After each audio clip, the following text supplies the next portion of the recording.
Hoy nos sumamos a las corrientes de conocimiento de Gonzalo Giraldez. Gonzalo es experto en marketing de contenidos, es CEO de la agencia 71 y recientemente ha escrito Marketing Digital para los que no saben de marketing digital.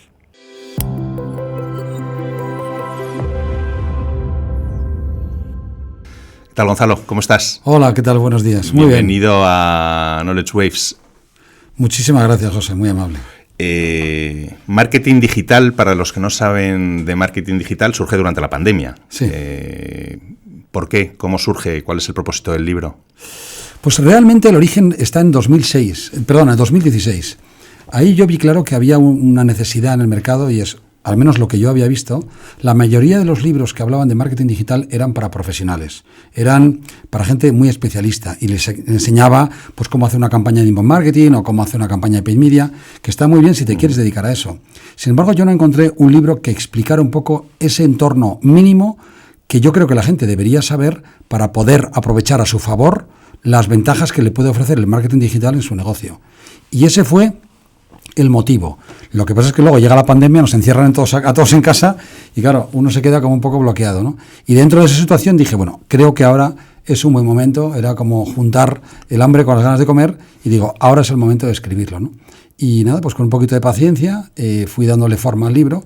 Es verdad que el libro tiene la ventaja de que yo ya partía de un trabajo previo y es que, como sabes, soy profesor en algunos sitios, entre ellos en The Valley, y entonces de algún modo ya tenía una base sobre la que poder contar una historia, ¿no? Uh-huh. Y entonces lo que hice fue profundizar, documentarme, leer, estudiar, cosa que tú y yo hacemos con frecuencia, para darle cuerpo y darle solidez al proyecto y explicarlo de una forma sencilla, que ese ha sido el propósito del libro, ¿no? Entender que todo el mundo entienda al menos lo básico para, insisto, sacarle partido al mundo del marketing digital en su beneficio, bien personal o bien de negocio. Y en el caso personal, por ejemplo, ¿qué utilidades tiene el marketing digital para cualquier persona que no tiene control en la materia? Pues mira, yo creo que todos somos marcas. Entonces eso es una de las cosas que ahora es muy diferente frente a hace 15, 20 o 30 años, ¿no? Entonces, si uno se entiende como una marca, a partir de ahí puede aprovechar para su beneficio las herramientas que el marketing digital pone a su disposición. Eso quiere decir que tienes que saber de qué quieres hablar, cómo quieres ser visto, con qué frecuencia vas a hacerlo, en qué tono, en qué formatos, en qué plataformas, y de algún modo construir una historia que es lo que va a proyectar, que es lo que la gente ve de ti. Y además, como tú bien sabes, en el digital todo eso queda allí. Es decir, genera una huella digital de modo que lo que estés construyendo, eso permanece en el tiempo. De modo que quien quiera saber algo de ti, va a estar encontrándose contenido que tú no has escrito, pero otro mucho sí, que es el que tú estás generando producto de esa estrategia de construir tu marca en digital, pero en este caso para ti. O sea, una guía para crear un plan de comunicación de marca personal. Sí, lo que pasa es que el libro tampoco está pensado tanto para la persona y más bien para el autónomo y la pyme, sobre todo. Sí. No quiere decir que no lo puedes utilizar a nivel de marca personal, pero sobre todo, o una gran compañía, también hay muchas cosas que le pueden ser de utilidad, pero sobre todo el grueso, ese público objetivo, esa buyer persona que decimos, está en el autónomo y en la pyme. Sí, porque cada vez hay más autónomos, o sea, ahí tienes la pyme, campo vasto, ¿no? Si no estoy mal informado, creo que es el 99% del tejido empresarial español es una pyme, ¿no? Sí, bueno, pues europeo. Ahí está, ¿no? Sí, o sea que, claro. Con lo cual, creo que es muy, muy práctico, ¿no? Y luego hablas también de amenazas. ¿Nos escuchan nuestros dispositivos? Bueno, sin ninguna duda. Sin ninguna duda. Vamos, no lo dudes. O sea, hay mucha gente que esto lo cuenta y se sorprende. En plan, ¡qué vergüenza! Esto es un escándalo. A ver, es que si no te escucharan, por ejemplo, tú no podrías hablarle a Siri pidiéndole lo que quieras, o a Google diciendo, oye, pues dónde, cómo ha quedado el Madrid, o qué es lo que va a pasar mañana con el tiempo. La cuestión es si te escuchan de manera activa. A ver, yo creo que hay muchas aplicaciones que, o mejor dicho, yo creo que lo que falta es transparencia a la hora de contarle a la gente para qué utilizan nuestros datos. Uh-huh. Porque sí que te lo dicen, pero te lo dicen de una forma tan extraña, tan compleja y tan aburrida que al final todos acabamos aceptando. No se sabe muy bien qué cosas, pero dentro de esas qué cosas está claramente que permites el acceso al micrófono en determinadas aplicaciones. Uh-huh. ¿No? Y esto es lo que hay, o sea, decir que esto es así. Que un Alexa es un poco más explícito, puede ser, pero que en el móvil nos escuchan, vamos, sin ninguna duda. Es que si no, gran parte de los servicios que nos están ofreciendo no los podrían hacer si no supieran escuchar. Otra cosa, insisto, es que yo sí que creo, y lo pone en el libro, yo abogo porque hay unos límites. Es decir, yo creo que estamos en el Far West.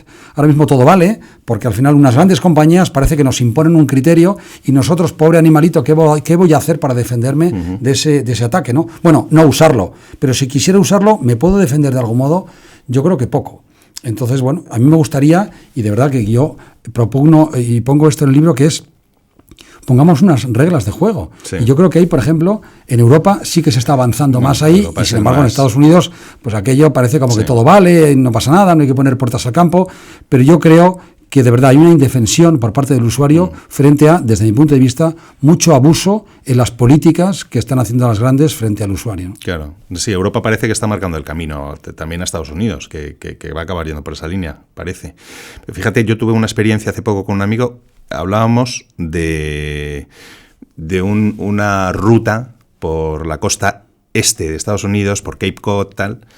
Y por la tarde me mandó mi amigo un pantallazo de que le había salido publicidad de hoteles en Cape Cod en Twitter. Sí, una cosa inverosímil, ¿no? O sea, es que ese tipo de publicidad no te llega de ningún modo, salvo que hayan captado esa conversación. Absolutamente, eso una cosa lo cuento también en el libro. Eso en El Hormiguero hicieron una prueba para demostrar que esto era cierto. Entonces se cogieron unos redactores, se pusieron en una sala. Antes de eso dijeron a la cámara: ahora vamos a hablar de cosas que nosotros jamás hablamos, como por ejemplo carritos de bebé, no sé qué cosas, que eran solteros, que no tienen ni niños, ni tienen por qué hablar de ese tema, ¿no? Y entonces mezclaron 4 o 5 conversaciones de temas, insisto, nuevos en su vida, pero dejaron los móviles encima. Los móviles apagados, ¿eh? O sea, no apagados off, sino sin utilizar, sin ninguna aplicación abierta. Demuestra el programa que efectivamente minutos después abren los móviles y empieza a saltarles publicidad de productos relacionados con esa conversación que habían mantenido. Es decir, evidentemente no se escuchan y eso es parte del juego. ¿Que algún día se limitará? Yo espero que sí, pero que hoy es así es indiscutible, ¿no? Eres experto en marketing de contenidos y tu libro entra de lleno, ¿no? en los contenidos. ¿Cuál es el propósito de los contenidos? ¿Cuál es el objetivo, al final, de los contenidos para las marcas?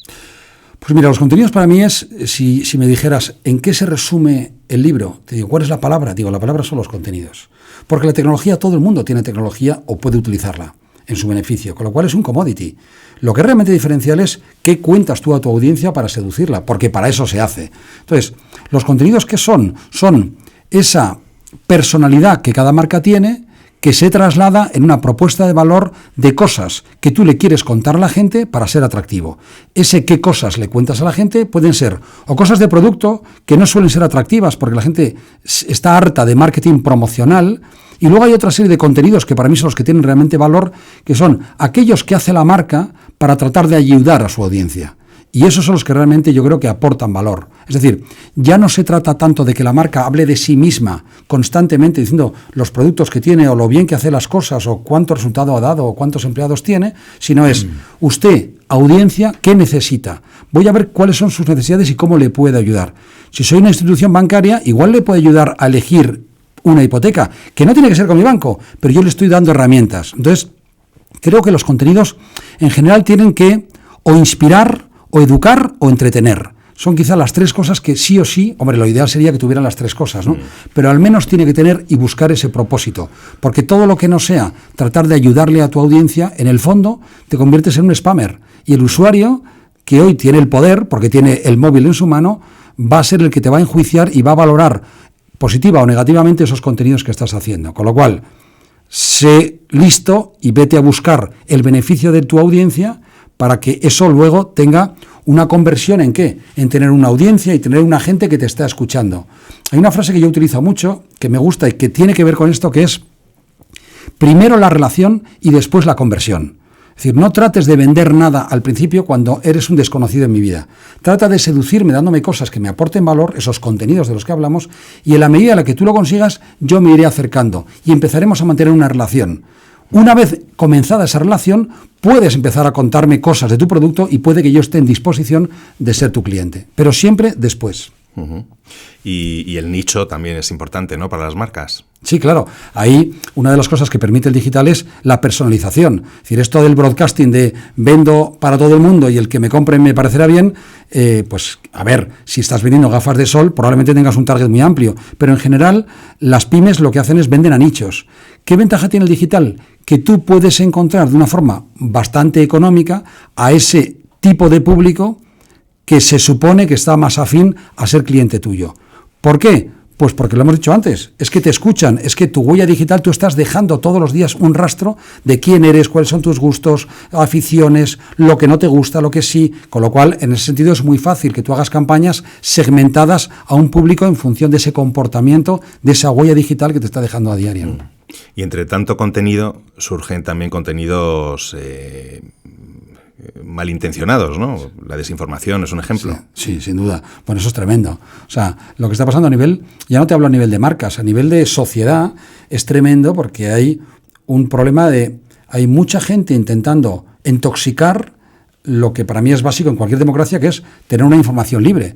Y eso pues lo estamos viendo todos los días, ¿no? O sea, ahí esto lo puedes utilizar en positivo o en negativo. Y desde el punto de vista, insisto, de salud democrática, creo que ahí hay que intentar trabajar, que nunca acabaremos de estar bien, pero sí que seguir trabajando en la defensa de la verdad, de los hechos y no de los bulos o no de todas esas corrientes que muchas veces hay en redes sociales que son muy superfluas, que son muy sentimentaloides, muy facilonas y que nos entran a todos muy fácil y además las compartimos, ¿no? Y yo creo que ahí, y me conoces, es decir, yo creo que hay que abogar por las marcas periodísticas que son las que realmente avalan que esa información es de calidad y es cierta, porque hay muchísimo bulo. Cualquiera puede ser un informador, lo único que necesitas es tener un teléfono móvil con una red y poco más, claro, pero de ahí a realmente ser un medio que está dando una información solvente, certera, etcétera, etcétera, hay un mundo. Entonces yo soy un firme defensor de que tenemos que tener unas marcas informativas sólidas que nos defiendan de toda esa agresión que hay colectiva, que lo que está haciendo es intoxicar una sociedad como esta, ¿no? Y curiosamente, un estudio el primer gran estudio sobre la desinformación en España comentaba que la mitad de la población es vulnerable, que son unos números tremendos, ¿no? Los más jóvenes y los más mayores entre ellos. Y una de las claves de la parte cualitativa del estudio era que los medios con una posición más neutra eran más referentes, ¿no?, en general para el público. Que a mí me llama la atención ahí esa búsqueda de la neutralidad. Evidentemente los medios, es legítimo el posicionamiento ideológico, como no puede ser de otra manera, a través de su línea editorial, pero quizá toda esta polarización que hay en los últimos años también está perjudicando, ¿tú crees, a las marcas informativas? Sí, sin ninguna duda. O sea, yo creo que, a ver, esto no es un problema solo de España. Yo recuerdo hace poco un estudio de The Economist que estaba explicando cómo la sociedad norteamericana se había polarizado yéndose a los extremos desde la aparición de todo el entorno digital. ¿Eso qué hace? A ver, en el momento en el que se fragmentan las audiencias, porque ya los medios no son los únicos emisores de información, lo que está generando es que hay muchos protagonistas que intervienen. Esa intervención ha generado una pérdida de control de la información. Como consecuencia, ¿qué hay? Tú lo decías antes, mucha gente, mucha fuerza y además en muchos casos con mucho dinero que está intoxicando el ambiente y lo que está es dándole a cada uno de los bandos más información radicalizada, evitando la posición del contrario. Con lo cual, ¿qué ocurre? Que si tú solo lees de lo tuyo, cada día estás más alejado de la posición del contrario. Con lo cual, esa polarización, esos extremismos, insisto, no es un problema nacional, es un problema global, que insisto, te cojo el caso de los Estados Unidos, que está eso demostrado, que es así. Y entonces, ¿por qué abogo yo? Porque el mundo digital lo que no tiene que hacer es restringirnos, tiene que servir para ampliar conocimiento, pero no tiene sentido desde el punto de vista, insisto, de salud democrática, desde el punto de vista informativo, es evitar que tú conozcas la posición del otro. En primer lugar. En segundo lugar, discute lo que te está llegando. Es decir, ¿cuál es la fuente de referencia? ¿Te fías de verdad de eso? Pero no fiarte de tu padre o de tu primo o de tu cuñado que te lo envía. Si él seguro que lo hace con toda la buena intención del mundo. Pero yo siempre cuando me mandan mensajes y tal, digo, ¿esto dónde sale? Ah, no tengo ni idea. Pues si no tienes ni idea, no lo mandes. Porque lo que estás haciendo es alimentar una bola que en el fondo lo que estás es consiguiendo o siendo parte de una manipulación de un tercero que lo que está es utilizándote, ¿no? Entonces yo creo que en eso yo sí que, digamos, levantaría la mano, es decir, seamos todos un poco más críticos con lo que estamos recibiendo y no difundamos cosas en las que no creemos. Oye, si tú crees en un informe porque te lo ha dicho alguien o la referencia que tienes es válida, me parece muy bien, pero a la ligera creo que estamos todos equivocándonos y alimentando, muchas veces sin darnos cuenta, que estamos siendo parte de esa polarización que está existiendo, claro. Sin duda. Claro, es que al final el algoritmo, en un afán probablemente de facilitar y hacer más cómodo a los usuarios el acceso a lo que les interesa, lo que genera son burbujas, ¿no?, informativas que están tan cerradas a esos contenidos que les interesa que efectivamente, como dices, no ven más allá del río, ¿no? Claro, solamente ven lo suyo y además cada día más, y entonces claro, llega un momento en que se radicaliza porque ya tienes que hablar todos los días de lo tuyo, con lo cual es que llega un momento en el que tú mismo te vas como generando como, no sé, como cuando estás enfadado, ¿no?, que cada día estás más enfadado. Eso hay que cortarlo de algún modo. Ahí también está esto que se denominan los psicólogos el sesgo de confirmación, ¿no? Exactamente. Exacto. Tú solamente quieres llevar razón, o sea, confirmar que lo que tú crees es cierto. Entonces buscas la fuente que te lo diga. Incluso noticias falsas también resultan interesantes. Y fíjate tú que sociológicamente yo al principio lo hacía, pero he dejado de hacerlo. Cuando alguien me manda mensajes o informaciones que sé que son falsas de tal, al principio se lo decía, digo, oye, esto te han tomado el pelo, esto te lo han colado y tal. Pero me di cuenta, y yo no sé si a ti te ha pasado, pero es que nos lo tomamos mal. Es decir, nos resulta un poco humillante que nos digan te han tomado el pelo. Entonces, joder, ya dejo de hacerlo porque veo que en general, pues todos tenemos nuestro corazoncito y nos ofende que nos digan te han tomado el pelo. Es que nos han tomado el pelo, pero no somos buenos encajadores en una cosa que, de verdad, es que somos muy monigotes comparando en el entorno de la partida que se está jugando por arriba. Entonces, bueno, pues es difícil, ¿no?, que tengamos la capacidad de decir, oye, pues mira, efectivamente, me la han colado, esto no es así, y entonces creo que ahí también forma parte del problema, ¿no? Es decir, si tú tampoco quieres reconocer que lo que estás compartiendo es un error, claro, difícilmente vas a mejorar, con lo cual no vas a hacer más que seguir alimentando diariamente esa polarización, esos extremos.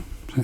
Bueno, es que mucha gente que comparte los contenidos sin haberlos leído, ¿no? Bueno, Twitter hay estudios de eso, sí, que solamente leen el titular y ya directamente te lo mandan. Y digo, pero ¿qué es lo que está usted diciendo? Sí. ¿No? Ya, es un poco triste, sí. Bueno, ¿cómo crees que va a afectar al marketing digital este refuerzo que está haciendo Europa, sobre todo de las políticas de privacidad y las consecuencias, por ejemplo, de la desaparición de las cookies de terceros? Ya. Lo que se ha retrasado es algo que es inevitable que ocurra. Pues mira, a ver, es un tema complejo lo de las cookies de terceros. Yo no soy un técnico, pero tengo una opinión. Y mi opinión es, el uso de las cookies de terceros ha sido un abuso, y entonces de algún modo viene creo que a dar respuesta de que la población ha ido rechazando ese abuso, diciendo, oiga, ya está bien, esto es una exageración. Es verdad que Apple ya con su Safari dijo, oiga, yo voy a coger y a partir de ahora ya no voy a compartir cookies de terceros. Y de repente ahora va a llegar Google y dice, no, yo tampoco. En última instancia, lo que yo creo que va a hacer es reforzar todavía más el liderazgo de esas dos. ¿Por qué? Porque al final te va a decir, yo no voy a compartir fuera de mi entorno, pero en mi entorno sí. Con lo cual al final, claro, ¿cómo sales de Google? Si tienen el Gmail, que tú lo usas, tienen Google Maps, que tú lo usas, tiene un montón de cosas que ya usas, con lo cual en el fondo ellos van a tener toda la información de ese usuario y la van a tener cerrada, con lo cual cuando una campaña quiera tener tu target, ¿dónde tiene que ir? A Google, con lo cual en el fondo, en última instancia, Google va a ganar más dinero con todo esto. Lo bonito para ellos, el arte que tienen, ¿cuál es? Que lo disfrazan de un guiño que le dan al espectador o al usuario para decir, no te preocupes que yo te voy a proteger de que no vengan el enemigo. Ya, pero tú eres cada vez más grande, con lo cual, dentro de tu rancho los servicios que hay son tan grandes que es que no voy a salir. Y el anunciante va a estar encantado porque voy a tener todo en el mismo sitio. Con lo cual, a ver, me parece bien, pero en última instancia Google va a ser más poderoso de lo que ya es. Es mi pronóstico. ¿Y crees que, por ejemplo, los grandes generadores de contenido pueden tener una oportunidad en el refuerzo de sus propios datos, ¿no? Me refiero en el ámbito publicitario, por ejemplo, las marcas informativas. Yo creo que tienen hayan desarrollado, por ejemplo, durante los últimos años un sistema de registros y que tengan un mejor conocimiento de sus usuarios. Sin ninguna duda creo que es la oportunidad. Porque en el fondo los medios tienen algo que es único, que es esa generación de información es suya y esa audiencia es suya. Lo que no tiene es un modelo de negocio que le esté generando una rentabilidad, con lo cual tienen un problema, digamos, en la cuenta de explotación, pero no en sus audiencias. Con lo cual, creo que si son capaces de meter la tecnología suficiente como para que, entre comillas, me obligues a que yo me registre, para que luego, cuando yo, anunciante, vaya al medio a pedirle, oye, yo quiero este tipo de perfil, claramente vas a tener una posición de dominio. ¿Por qué? Porque el valor que tú ofreces como medio es tan bueno que yo me voy a dar de alta y voy a permitir que tú efectivamente me lances una publicidad determinada. Con lo cual, si alguien tiene una posición buena más allá de Google, son los medios. ¿Cuál es el tema? Que no sé si tecnológicamente tienen la fuerza y tienen la tecnología desarrollada suficiente como para poder aprovechar esa oportunidad. Pero sin duda es probablemente la mejor oportunidad que tienen los medios en los últimos 15 años. Aprovechad ese liderazgo para captar a una audiencia que está muy interesada en eso y a partir de ahí decir, oiga, señor anunciante, ¿usted qué quiere? ¿Cómo los quiere? Porque lo tengo el target perfectamente segmentado. Mayores, pequeños, niños, hombres, mujeres, gustos de deporte, de política, lo tengo todo. Con lo cual al final se supone que un medio tiene una gran oportunidad y ojalá sepan aprovecharla. Claro, es que esas plataformas de publicidad premium, ¿no?, de las que siempre se ha hablado, que siempre se ha buscado, siempre han tratado de concretar y al final siempre pues han tenido adversarios muchos más competitivos, ¿no?, que han sido las grandes plataformas. Y ¿Tú crees que va a haber, por ejemplo, en el sistema de suscripciones, van a encontrar los medios una solución a su problema, al modelo, como comentabas, ¿no?, a la cuenta de resultados? Sí. Bueno, yo creo que la suscripción, antes que la suscripción, yo creo que el medio, en general hablo, tiene que hacer una reflexión de cuál es la propuesta de valor que le está dando al lector. Es decir, tristemente hoy mucho medio todavía sigue pensando en Google y no tanto en el lector, con lo cual yo creo que a mí me gustaría ver una metamorfosis, un giro hacia el lector, olvidándose un poquito de Google, ¿no? Y a partir de ahí buscar una calidad mayor de los medios, porque yo creo que en general se está deteriorando la calidad de los medios, con lo cual para mí ese es el primer punto. Claro. Luego precisamente la suscripción tiene un foco mucho mayor en el usuario, básicamente. Correcto. Porque tratan de hecho, el clickbait empieza a desaparecer en esta fórmula, en esta nueva fórmula. Eso es un poco, por eso digo que si eres capaz de darle un contenido de calidad, la gente lo va a pagar. Pero primero tienes que hacer un contenido de calidad. O sea, no tanto poner el muro, oiga, pero ¿un muro de qué? Si es que la comida, ¿quién le ha dicho que a mí me interesa su restaurante? Si, oiga, hágame algo atractivo, entonces yo no tenga duda que yo pagaré. Entonces, desde la calidad sí que creo en la suscripción. Porque, insisto, todo el mundo, o no todo el mundo no, una gran mayoría de la gente está dispuesta a pagar por una información de calidad. Entonces, lo primero es hacer esa oferta. Y en segundo lugar, meter la tecnología para que eso funcione. Desde eso, soy un firme convencido de que eso funcionará. Pero insisto, desde la calidad, no solamente en si quieres entrar a mi restaurante tienes que pagar. Ya, pero primero ponte guapo, ¿no? Y luego ya me dices cuánto cuesta, porque es que si no, y a veces yo creo que hay algunos medios que están casi haciéndolo, no sé si al revés o de forma simultánea, ¿no? Entonces, bueno, yo creo más primero la calidad y luego mete la suscripción. Pero sin duda alguna, los medios van a sobrevivir desde la calidad. Como sigamos con el clickbait, con el volumen, con esto va de no sé cuántas impresiones, en fin, eso ya se ha demostrado que es la ruina del medio. O sea que, por supuesto, de hecho, la tesis que tú sabes que defendí hace 2 años hablaba de esto y decía que es que no hay otro camino que el periodismo de calidad para la supervivencia del modelo de negocio de la prensa. Todo lo demás es dar palos de ciego y esa calidad nace de una premisa que es indiscutible, que es atiende al lector. Olvídate de Google, atiende al lector. ¿Qué es lo bueno para el lector? Un poco lo que hablábamos antes de las marcas. ¿Qué contenido tiene que hacer la marca? Haz el que el cliente necesite. Sé generoso en ese contenido que tienes que hacer. Pues te diría lo mismo los medios. Piensa en tu lector, piensa en tu oyente, piensa en tu espectador. Y no tanto en que si Google te va a dar miseria. José, porque al final es que te está dando miseria. Claro. Es que lo vemos todos los días, ¿no? Al final, la cuota publicitaria pura que tiene el medio va menguando año a año. Y Google cada día se hace más grande. Con lo cual, en el fondo, le estamos alimentando entre todos a la bestia para que al final te acabe comiendo, ¿no? Tiene que darle utilidad, ¿no?, a sus lectores, que precisamente es lo que hace Google, dar mucha utilidad a través de sus distintos servicios. Volviendo un poco al principio de la entrevista, al momento en el que te pones a escribir el libro, ¿no?, en plena pandemia, una etapa en la que mucha gente pues ha tenido tiempo de replantearse, ¿no?, su vida, su trabajo, su propósito vital y profesional. ¿Cómo te ha afectado a ti ese periodo? ¿te has replanteado alguna de estas cuestiones? Pues mira, al principio, como todos, pues mucho miedo, ¿no? Mucha incertidumbre. Luego, las cosas creo que no han sido tan dramáticas como, no, a ver, la imaginación es como el miedo, es libre, ¿no? Pero tampoco a nosotros no nos ha cambiado mucho el escenario. Al contrario, te diría, o sea, nosotros, gracias a Dios, este año está siendo el mejor año de los últimos 10. ¿Por qué? Pues yo me imagino que producto de que la gente se pone nerviosa y quiere respuestas a un mundo que no conoce, que es el mundo del marketing, la comunicación digital, dice, por favor, écheme usted un cable, ¿no? Eso en lo personal. Lo que sí que yo he visto, y lo decía en alguna otra entrevista, es que a mí hay una palabra que me duele un poco, que es la palabra reinventarse, ¿no? Que la hemos utilizado creo que en exceso y creo que a veces de una forma un poco frívola. ¿A qué me refiero? Que daba la sensación en la pandemia que a muchos profesionales se les estaba diciendo, lo que ha hecho usted hasta ahora ya no vale, vete pensando en a qué te dedicas a partir de mañana.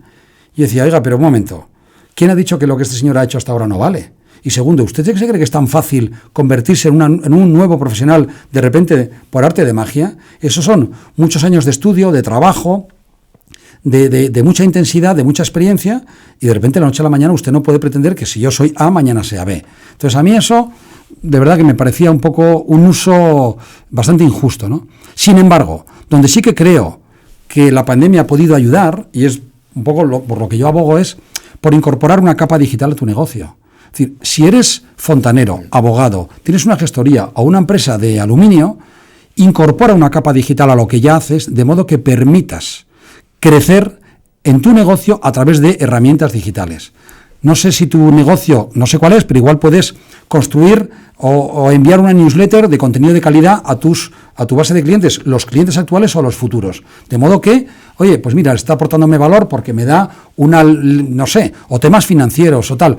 O puedes captar clientes a través de campañas de paid para buscar nuevos clientes. O puedes hacer mil cosas, o incluso procesos internos que metiendo digitalización puedes recortar y puedes optimizar. Con lo cual sigo siendo lo mismo, pero gracias al digital consigo un potencial cliente, aporto valor a mi marca, me doy a conocer en unos mercados que no me conocen, optimizo mis procesos de modo que soy más eficiente, en definitiva, mejoro la propuesta de valor que tengo. Ahí sí que creo. Y para eso está hecho el mundo digital, y en particular, esa es la inspiración que yo pretendo hacer con el libro. Date una oportunidad que no tienes por qué saber de digital. Si es que yo he tenido cenas con amigos que están, de verdad, muchos de ellos muy cualificados. Te hablo de ingenieros, notarios, gente que es una auténtica fuera de serie y que del mundo digital te dice, qué pereza, yo es que eso, no sé ni por dónde meterle mano. Y le digo, pues precisamente para eso se está. Es decir, es que tú puedes hacer, siendo arquitecto, un montón de cosas por tu estudio si eres capaz de entender al menos las reglas de juego y utilizar poco a poco esas herramientas en beneficio de tu propio negocio, ¿no? Eso es un poco, creo, ahí sí que creo que la pandemia ha podido ayudar, y yo aspiro y me gustaría ver cómo España se va digitalizando, pero por esa vía. No cambiar de repente de actividad de la noche a la mañana con esa frivolidad que creo que de verdad que es un poco injusta y además imposible. Imposible, ¿no? Poco a poco. Exacto. Sí. Bueno, Gonzalo, un placer. Ha sido estupendo hablar contigo. Muchísimas gracias. He estado muy a gusto. Gracias por la invitación. Muchas gracias a ti. Gracias.